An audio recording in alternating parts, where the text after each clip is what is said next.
أشهد أن لا إله إلا الله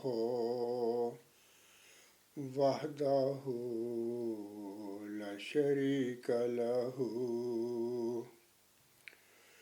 وأشهد أن محمدا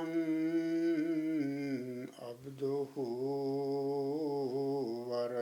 ورسوله أما بعد فأعوذ بالله من الشيطان الرجيم بسم الله الرحمن الرحيم الحمد لله رب العالمين الرحمن الرحيم مالك يوم الدين إياك نعبد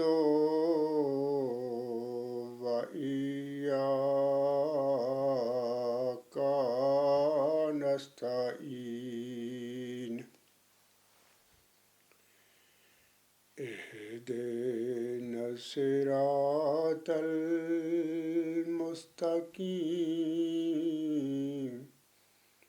صراط الذين أنعمت عليهم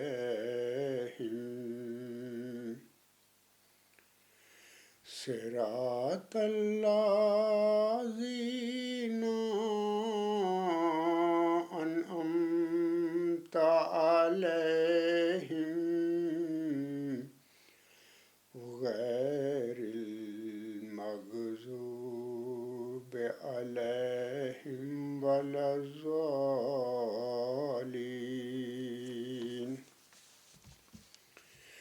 أحل لكم ليلة الصيام الرفث إلى نسائكم هن لباس لكم فأنتم لباس لهن علم الله أنكم كنتم تختون أنفسكم فتاب عليكم وعفى عنكم فالآن باشروهن وابتغوا ما كتب الله لكم وكلوا واشربوا حتى يتبين لكم الخيط الأبيض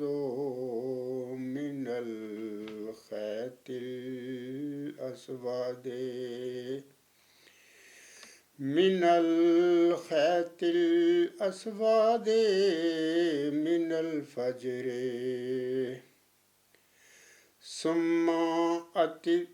ثم أتموا الصيام إلى الليل ولا تباشروهن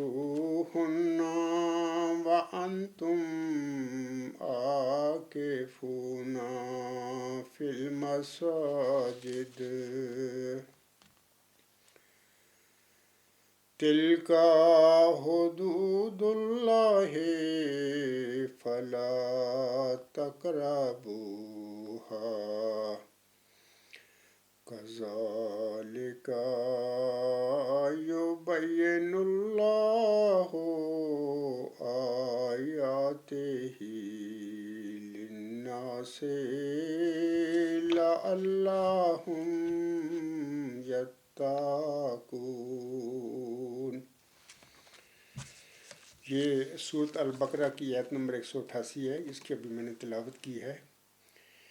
اس آیت کریمہ میں اللہ تعالیٰ فرماتا ہے تمہارے لیے ماہ سیام کی راتوں میں اپنی بیویوں سے تعلقات جائز قرار دیے گئے ہیں، وہ تمہارا لباس ہیں اور تم ان کا لباس ہو۔ اللہ جانتا ہے کہ تم اپنے نفسوں کا حق مارتے رہے ہو، پس وہ تم پر رحمت کے ساتھ جھکا اور تم سے درگزر کی، لہذا اب ان کے ساتھ بے شک ازدواجی تعلقات قائم کرو اور اس کی طلب کرو جو اللہ نے تمہارے حق میں لکھ دیا ہے، اور کھاؤ اور پیو یہاں تک کہ فجر کے ظہور کی وجہ سے صبح کی سفید دھاری رات کی سیاہ دھاری سے تمہارے لیے ممتاز ہو جائے، پھر روزے کو رات تک پورا کرو اور ان سے ازدواجی تعلقات قائم نہ کرو جب تک تم مساجد میں اعتکاف میں بیٹھے ہوئے ہو، یہ اللہ کی حدود ہیں، پس ان کے قریب بھی نہ جاؤ۔ اسی طرح اللہ اپنی آیات لوگوں کے لیے کھول کھول کر بیان کرتا ہے تاکہ وہ تقوی اختیار کریں۔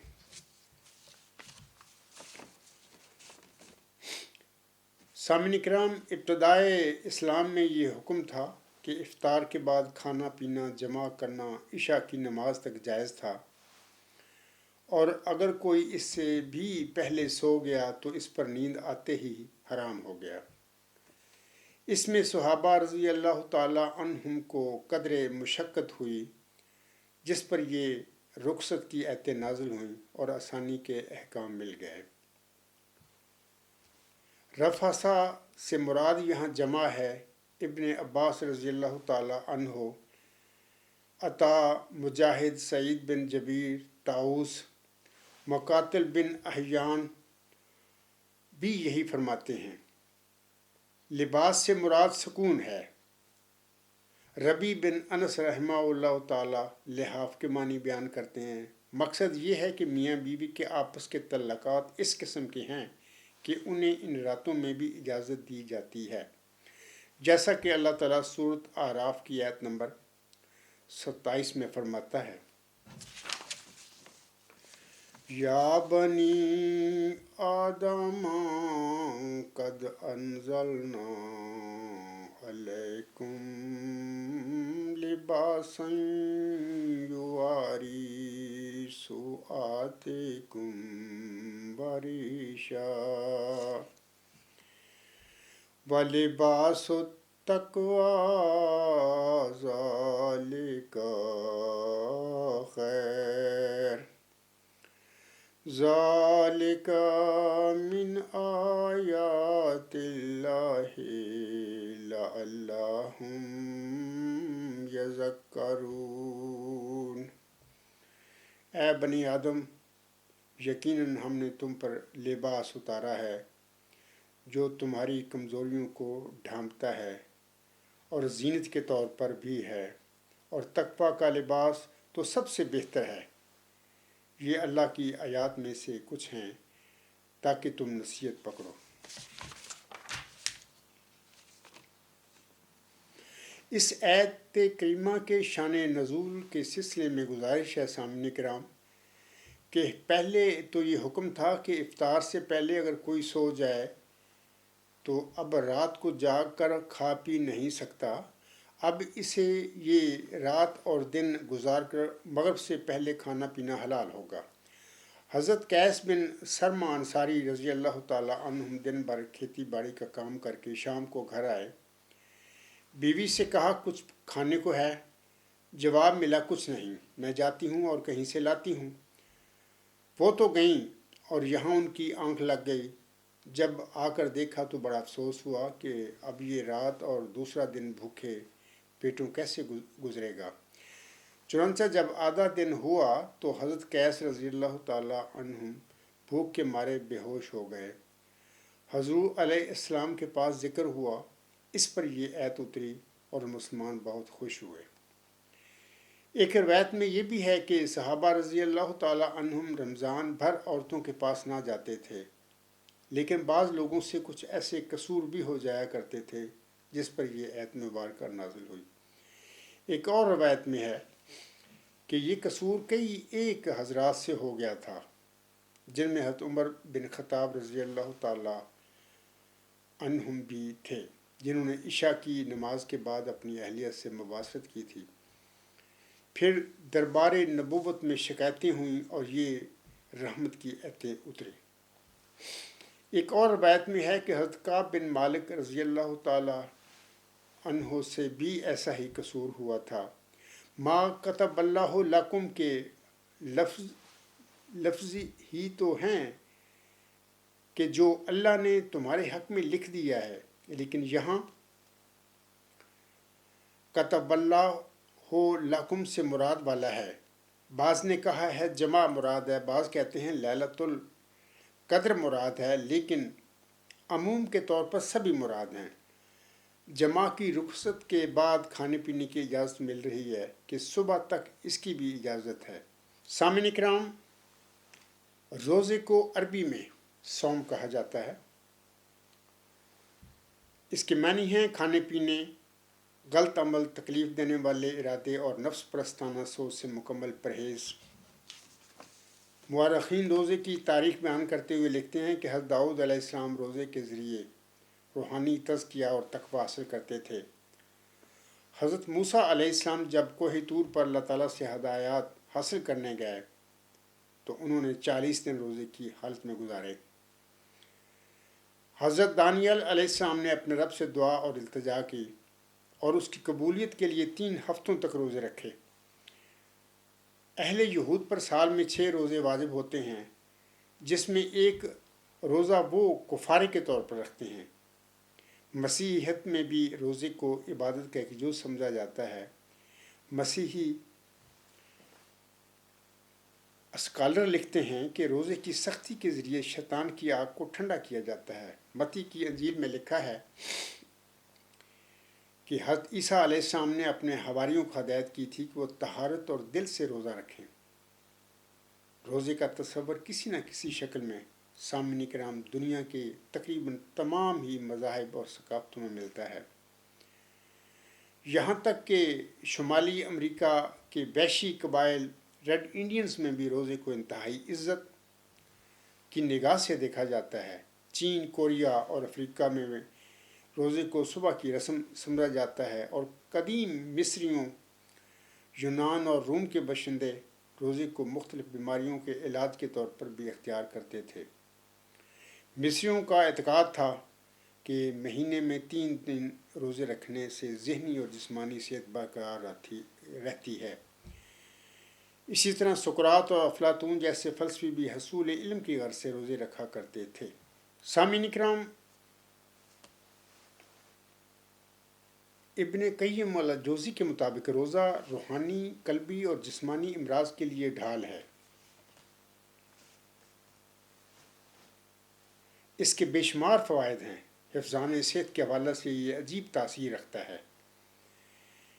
یہ نفس کو تکلیف دہ چیزوں کے تناول کرنے سے روکتا ہے، خصوصاً جب ارادے کے ساتھ اعتدال کے طور پر مناسب شرعی وقت میں اسے رکھا جائے۔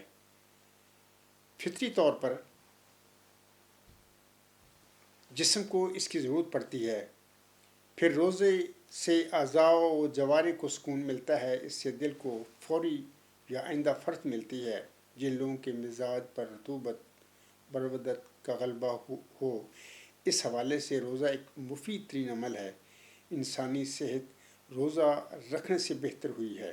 سامعین کرام، حضرت صلی اللہ علیہ وسلم نے فرمایا ہوا ہے کہ ماہ رمضان کا پہلا جو عشرہ ہے اس کا نام تو رحمت ہے، اور جو دوسرا عشرہ ہے اسے نبی پاک صلی اللہ علیہ وسلم نے فرمایا ہوا ہے کہ مغفرت و بخشش، اور تیسرا جو ہے عشرہ وہ آتش دوزخ سے رہائی ہے، یعنی آتش دوزخ سے آزادی اور رہائی ہے۔ اور یہ بھی یاد رکھیں کہ روزہ میں ہر قسم کی برائیوں سے بچنا اور اپنا زیادہ تر وقت نیک کاموں اور تلاوت قرآن کریم میں گزارنا چاہیے۔ اگر کوئی انسان روزہ رکھ لیتا ہے، روزہ رکھنے کے بعد پھر بھی ایسے کاموں میں مشغول رہتا ہے جو کہ اللہ تعالیٰ کو پسند نہیں ہے یا جن سے اللہ تعالیٰ نے منع فرمایا ہوا ہے، تو ایسے انسان کے روزے کا کوئی فائدہ نہیں ہے۔ اللہ تعالیٰ کو ہمیں بھوکا پیاسا رکھنے سے کیا غرض ہے؟ اللہ تعالیٰ تو ہماری تربیت فرماتا ہے، روزہ تو اس مقصد کے لیے رکھا جاتا ہے۔ بہر اللہ تعالیٰ ہم سب کو پوری شہادت کے ساتھ ماہ رمضان کے روزے رکھنے کی توفیق عطا فرمائے۔ اسی طرح سامعین کرام، یہ جو تینوں عشرے ہیں جن کا بھی میں نے نام آپ لوگوں کو بتایا ہے کہ پہلا عشرہ جو ہے وہ عشرہ رحمت ہے۔ نبی پاک صلی اللہ علیہ وسلم نے فرمایا ہوا ہے کہ اس پہلے عشرہ جو ہے جو رحمت کا ہے، اس میں زیادہ تر یہ دعا پڑھا کرو، رب اغفر وارحم وانت خیر الراحمین، اے میرے رب تو مجھے بخش دے اور تو مجھ پر رحم فرما، اور تو سب رحم کرنے والوں سے بڑھ کر رحم فرمانے والا ہے۔ اسی طرح جو دوسرا عشرہ ہے جو کہ رحمت اور بخشش کا جو عشرہ ہے، یعنی مغفرت و بخشش کا جو عشرہ ہے دوسرا جو ہے، اس میں نبی پاک صلی اللہ علیہ وسلم نے فرمایا ہوا ہے کہ یہ دعا کثرت سے پڑھا کرو کہ استغفر اللہ ربی من کل ذنب واتوب الیہ، اے میرے رب میرے ہر گناہ سے بخشش فرما اور میں توبہ کر کے تیری پناہ میں آتا ہوں۔ اور اس طرح جو تیسرا عشرہ ہے ماہ رمضان کا، یعنی کہ جس کا نام آتش دوزخ سے آزادی اور رہائی ہے، تو اس میں نبی پاک صلی اللہ علیہ وسلم نے فرمایا ہوا ہے کہ یہ کثرت سے دعا پڑھا کریں کہ اللہم اجرنا من النار، کہ اے اللہ مجھے دوزخ کی آگ سے بچا۔ حضرت ابو ہریرہ رضی اللہ تعالیٰ عنہ سے مروی ہے کہ رسول اللہ صلی اللہ علیہ وآلہ وسلم نے فرمایا کہ اللہ تعالیٰ فرماتا ہے انسان کے ہر عمل کا بدلہ ہے مگر روزہ، کہ وہ خاص میرے لیے ہے اور میں ہی اس کا بدلہ دیتا ہوں، جبکہ جو لوگ بغیر عذر کے روزہ ترک کر دیتے ہیں وہ اس فضیلت و ثواب سے محروم رہتے ہیں۔ حضرت ابو ہریرہ رضی اللہ تعالیٰ عنہ سے روایت ہے کہ رسول اللہ صلی اللہ علیہ وآلہ وسلم نے ارشاد فرمایا، جس شخص نے بغیر عذر اور بیماری کے روزہ کا رمضان کا ایک روزہ بھی چھوڑ دیا تو وہ خاص ساری عمر روزے رکھتا رہے، وہ اس کی تلافی نہیں کر سکتا۔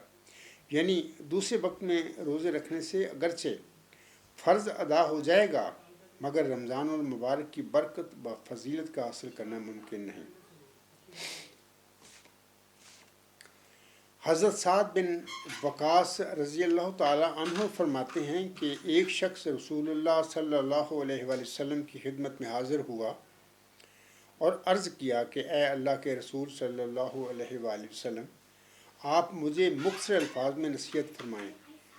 تو آپ صلی اللہ علیہ وآلہ وسلم نے فرمایا، جو کچھ لوگوں کے پاس ہے اس سے اعراض کرو، حرص و طمع سے بچو، کیونکہ یہ نقد محتاجی ہے، اور اس کام سے بچو جس کے بعد معذرت کرنی پڑے۔ اسی طرح صحیح بخاری میں ہے کہ جو شخص جمعہ کے دن 1000 مرتبہ یہ درود شریف پڑھے تو وہ اس وقت تک نہ مرے گا جب تک وہ مرنے سے پہلے جنت میں اپنا ٹھکانہ نہ دیکھ لے، یعنی اللہم صلی علی محمد وعلی آل محمد کما صلیت علی ابراہیم وعلی آل ابراہیم انک حمید مجید، اللہم بارک علی محمد وعلی آل محمد کما بارکت علی ابراہیم وعلی آل ابراہیم انک حمید مجید۔ حضرت سال رضی اللہ تعالیٰ عنہ نبی اکرم صلی اللہ علیہ وسلم سے روایت کرتے ہیں کہ آپ صلی اللہ علیہ وآلہ وسلم نے فرمایا کہ جنت میں ایک دروازہ ہے جسے ریان کہتے ہیں، قیامت کے دن اس دروازے سے روزے دار ہی داخل ہوں گے، کوئی دوسرا داخل نہ ہوگا۔ کہا جائے گا کہ روزہ دار کہاں ہیں؟ وہ لوگ کھڑے ہوں گے، اس دروازے سے ان کے سوا کوئی داخل نہ ہو سکے گا۔ جب وہ داخل ہو جائیں گے تو وہ دروازہ بند ہو جائے گا اور اس میں کوئی داخل نہ ہوگا۔ سامعین کرام، اور نبی پاک صلی اللہ علیہ وسلم کی سنت تھی کہ آپ صلی اللہ علیہ وآلہ وسلم کھجور سے روزہ افطار کیا کرتے تھے۔ مدینہ منورہ میں بے شمار قسم کی کھجوریں ہیں، جن کی 100 سے زیادہ اقسام ہیں۔ یہاں کی کھجوریں دنیا بھر میں مشہور ہیں۔ ہمارے نبی صلی اللہ علیہ وسلم کو کھجور بہت مرغوب تھی، اور اجوا کھجور کو یہ اعزاز حاصل ہے کہ اس کا درخت آپ صلی اللہ علیہ وآلہ وسلم نے اپنے دست مبارک سے لگایا تھا، اور یہ زندہ معجزہ ہے کہ اس کی کاشت صرف مدینہ منورہ میں ہی ہوتی ہے۔ کوشش کے باوجود یہ دنیا کے کسی بھی حصے میں نہ لگائی جا سکی۔ حضرت ابو ہریرہ رضی اللہ تعالیٰ عنہ سے روایت ہے کہ سرکار دو عالم صلی اللہ علیہ وآلہ وسلم نے فرمایا کہ اجوا جنت کی کھجوروں میں سے ہے، اور یہ زہر کا تریاک ہے۔ عارضہ قلب، سر کے درد اور دوسرے امراض سے شفا یابی کے لیے صبح نہار منہ اس کے ساتھ عدد دانے کھانے سے متعلق اور بھی کئی احادیث ہمیں ملتی ہیں۔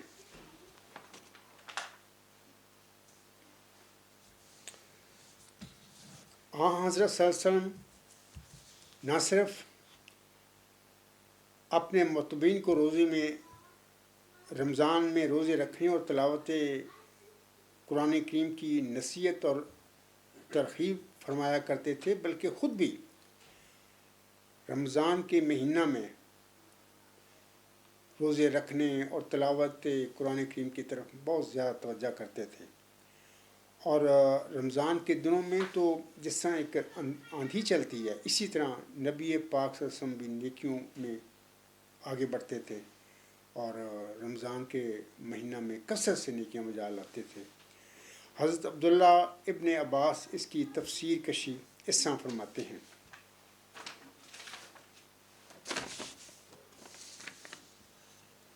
حضرت عبداللہ بن عباس رضی اللہ تعالیٰ عنہ سے سامعین کرام مروی ہے کہ رسول اللہ صلی اللہ علیہ وآلہ وسلم خیر کی بخشش اور خلق خدا کی نفع رسانی میں اللہ کے سب بندوں سے فائق تھے، اور رمضان المبارک میں آپ صلی اللہ علیہ وآلہ وسلم کی یہ کریمانہ صفت اور زیادہ ترقی کر جاتی تھی۔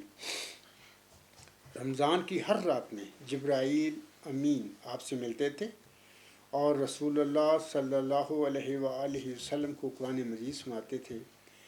جبرائیل آپ صلی اللہ علیہ وآلہ وسلم سے ملتے تو آپ صلی اللہ علیہ وآلہ وسلم کی اس کریمانہ نفع رسانی اور خیر کی بخشش میں اللہ کی بھیجی ہوئی ہواؤں سے بھی زیادہ تیزی آ جاتی تھی اور زور پیدا ہو جاتا تھا۔ اسی طرح حضرت عبداللہ بن عمر رضی اللہ تعالیٰ عنہ سے روایت ہے کہ رسول اللہ صلی اللہ علیہ وآلہ وسلم نے فرمایا، روزہ قرآن دونوں بندوں کی سفارش کریں گے۔ روزہ عرض کرے گا، اے میرے پروردگار، میں نے اس بندے کو کھانے پینے اور نفس کی خواہشیں پوری کرنے سے روکے رکھا، آج میری سفارش اس کے حق میں قبول فرما۔ اور قرآن کہے گا کہ میں نے اس کو رات کے سونے اور آرام کرنے سے روکے رکھا، اے اللہ آج اس کے حق میں میری سفارش قبول فرما۔ چنانچہ روزہ اور قرآن دونوں کی سفارش اس بندے کے حق میں قبول کی جائے گی۔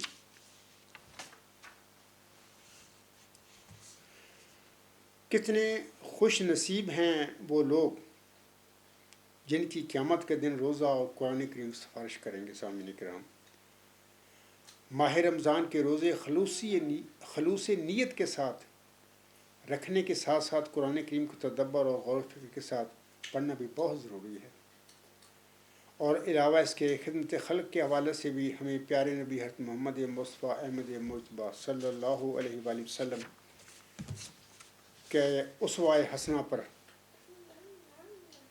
عمل کرنا ہمارے لیے بہت ضروری ہے۔ نبی پاک صلی اللہ علیہ وسلم کی سنت ہر طبقہ انسان کے لیے قابل تقلید ہے، حاکم ہو یا محکوم ہو، فاتح ہو یا مفتوح ہو، آجر ہو یا اجیر، استاد ہو یا شاگرد، شوہر ہو یا بیوی، والد ہو یا اولاد، تاجر ہو یا خریدار، کسان ہو یا مزدور، سرمایہ دار ہو یا کارکن، افسر ہو یا ماتحت وغیرہ وغیرہ۔ قیامت کے دن اللہ تعالیٰ اپنے بندوں سے فرمائے گا کہ اے لوگو، ایک بھوکا تمہارے پاس آیا تھا میرا بندہ، آپ نے اس کو روٹی نہیں کھلائی۔ اسی طرح ایک پیاسا میرا بندہ آپ کے پاس آیا تھا، آپ نے اس کو پانی نہیں پلایا۔ اسی طرح میرا بندہ کے جسم پر کپڑے نہیں تھے تو وہ کپڑے آپ لوگوں سے مانگتا تھا کہ مجھے کپڑے پہنا دو، تو آپ نے اس کو کپڑے نہیں دیے۔ اس طرح ہے میرا بندہ ایسا بھی تمہارے پاس آئے گا کہ وہ کہے گا کہ مجھے کوئی مکان بنا دو، چھت مہیا کر دو، کیونکہ اس کے پاس مکان یا چھت وغیرہ نہیں ہوگی۔ تو اللہ تعالیٰ اپنے بندوں سے فرمائے گا دیکھو وہ جو بھوکا تھا دراصل وہ میری نمائندگی میں ہی آپ کے پاس آیا تھا، دراصل وہ میں ہی تھا۔ اس طرح جو پیاسا تھا اور جس نے کپڑے آپ سے مانگے تھے، یا جس نے آپ سے کہا تھا کہ مجھے مکان بنا دو کہ میرے پاس مکان نہیں ہے، دراصل وہ میں ہی تھا۔ میری نمائندگی میں ہی یہ میرے بندے آپ کے پاس آئے تھے، لیکن آپ لوگوں نے میرے ان بندوں کا جو التجا تھی یا جو درخواست تھی وہ پوری نہ فرمائی۔ اور یہ اسی طرح تھا کہ جیسے کہ میری کے لیے تم نے یہ نیک کام نہ کیے۔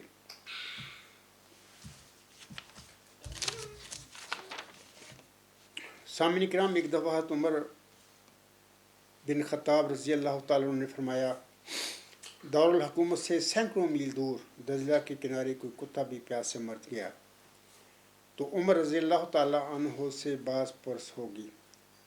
کسی نے تعجب سے سوال نہ کیا کہ ایک کتے کے پیاسا مرنے پر امیر المومنین رضی اللہ تعالیٰ عنہ جواب دہ کیوں ہوں گے؟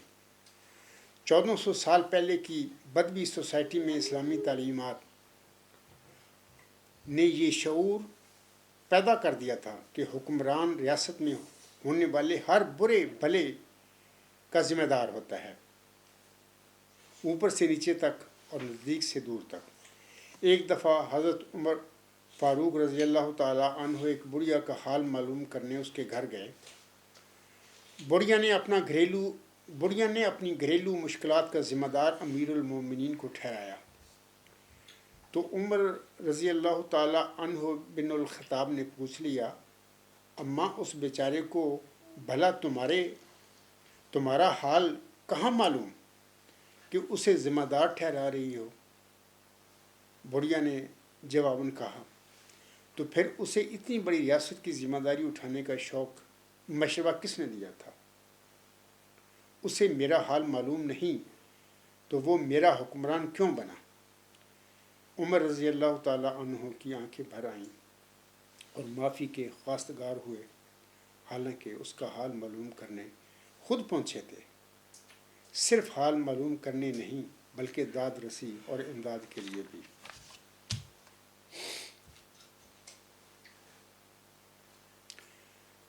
حضرت محمد مصطفیٰ احمد مجتبیٰ صلی اللہ علیہ وسلم کی سنت کی پیروی میں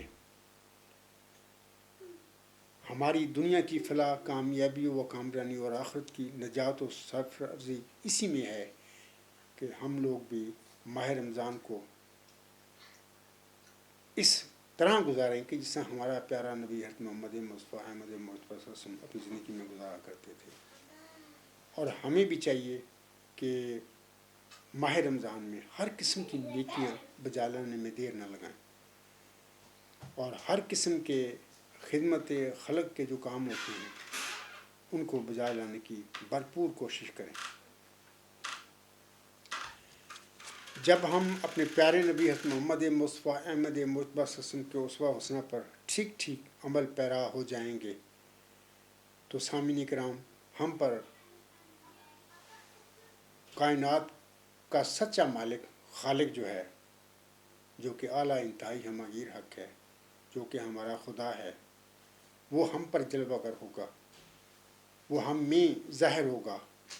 اسی سچے خدا کے متعلق محمدی مریم حضرت مرزا غلام محمد صاحب اپنی شورا آفاق کتاب کشتی نوح میں فرماتے ہیں۔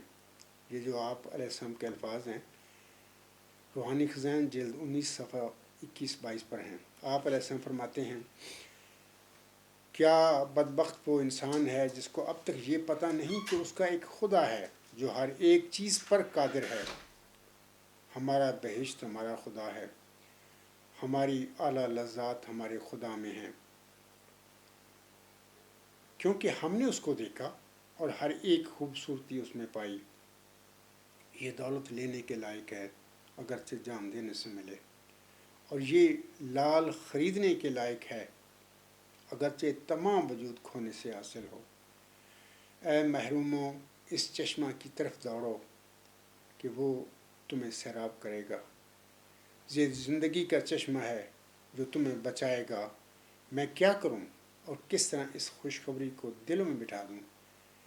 کس دف سے میں بازاروں میں منادی کروں کہ تمہارا یہ خدا ہے تا لوگ سن لیں، اور کس دوا سے میں علاج کروں تا سننے کے لیے لوگوں کے کان کھلیں۔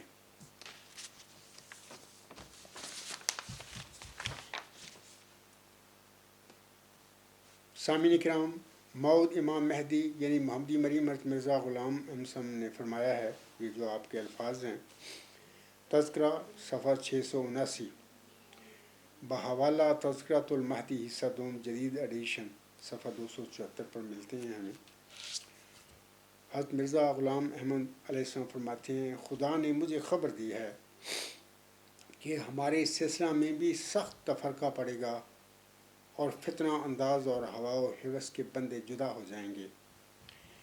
پھر خدا تعالیٰ اس تفرقہ کو مٹا دے گا، باقی جو کٹنے کے لائق اور راستی سے تعلق نہیں رکھتے اور فتنہ پرداز ہیں وہ کٹ جائیں گے، اور دنیا میں ایک حشر برپا ہوگا، وہ اول الحشر ہوگا،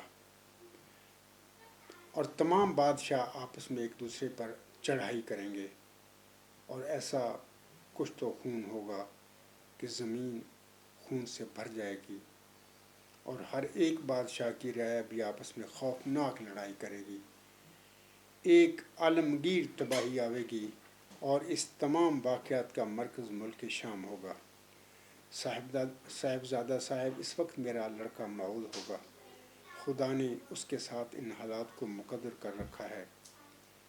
ان واقعات کے بعد ہمارے سلسلہ کو ترقی ہوگی اور سلاطین ہمارے سلسلہ میں داخل ہوں گے، تم اس موعود کو پہچان لینا۔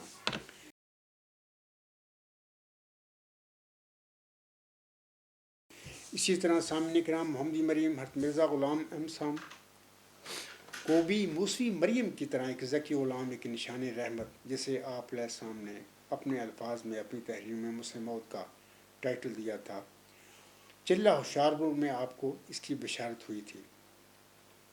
اسے اللہ تعالیٰ نے محمدی سلسلے کا موعود محمدی مسیح عیسیٰ ابن مریم قرار دیا ہوا ہے، جو کہ حضرت محمد مصطفیٰ احمد مرتبہ صلی اللہ علیہ وسلم کی نزول مسیح عیسیٰ ابن مریم کی پیشگوئی کا مصداق ہے۔ اسی موعود محمدی مسیح عیسیٰ ابن مریم کے حوالے سے ایک الہامی شعر محمدی مریم حضرت مرزا غلام احمد علیہ السلام پر نازل ہوا تھا۔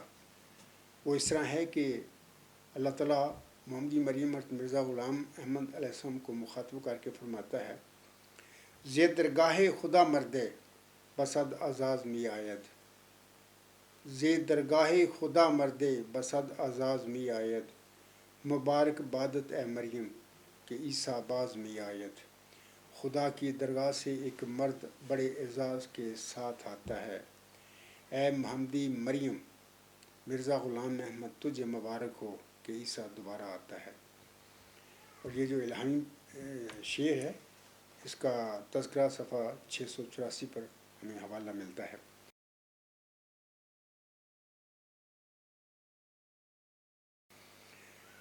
خاکسار آخر پر اپنے تمام مسلمان بہنوں، بھائیوں اور بزرگوں سے گزارش کرتا ہے کہ اس وقت ماہ رمضان میں زیادہ سے زیادہ نیک اعمال بجا لائیں، اور یہ ماہ رمضان کے روزے بھی رکھیں، اور اللہ تعالیٰ سے اپنی بخشش طلب کریں، اور دن رات جب موقع ملے آپ کو قرآن کریم کی بڑے تدبر کے ساتھ تلاوت کیا کریں۔ اور یہ ماہ رمضان کا مہینہ تو جو زندہ رہیں گے اگلے سال پھر وہ 11 مہینے کے بعد پھر ان کو دیکھنا نصیب ہوگا. بہرحال جس طرح ہو سکے اس ماہ رمضان کے مہینہ سے زیادہ فائدہ اٹھانا چاہیے. اسی پر میں اپنا خطبہ جمعہ ختم کرتا ہوں. وما علینا الا البلاغ وآخر دعوانا ان الحمد للہ رب العالمین. فالحمد للہ اولا وآخرا وظاہرا وباطنا هو مولانا نعم المولا ونعم النصیر ونعم الوکیل.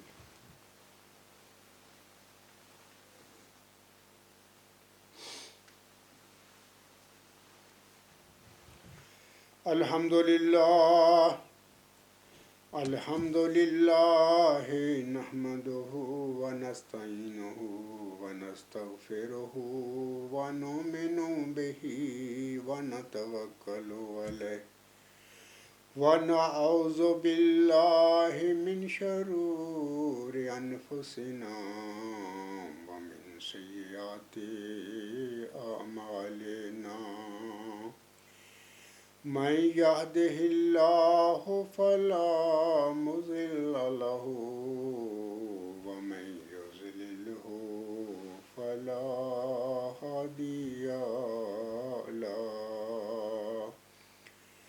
ونشهد أن لا إله إلا الله ونشهد أن محمدا عبده ورسوله. عباد اللہ رحمكم اللہ ان اللہ یأمر بالعدل والإحسان وإیتاء ذی القربى وینہی عن الفحشاء والمنکر والبغی یعظکم لعلکم تذکرون. اذکروا اللہ یذکرکم وادعوہ یستجب لکم ولذکر اللہ أكبر.